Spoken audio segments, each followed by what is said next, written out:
Good morning guys, this is Justin Bibo once again. So meron na naman tayong gagawin ngayong araw nito, continuation ng ating pagpapalitada para malagyan ng.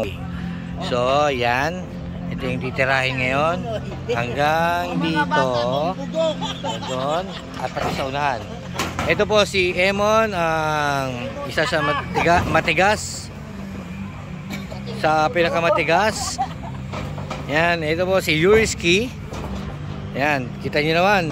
Ayun si Noisky and Justin B. Kami po ang tinatawag na mga Golden Boy. Yan, yan po mga ka-Justin. Then, park. Yan, dyan sila naglalaro ng basketball at mga ibang event. Yan, kitang-kita nyo naman ang lawak ng lugar dito. Kinakita nyo mga building ng Makati. Yan. Kita nyo na yan. Diba? Yan, Santa Mesa yan. Doon, papuntang Rojas Boulevard, Divisoria at iba pa. Maraming salamat po. At magbabalik susunod na araw. Thank you very much. This is Justin B. Ciao!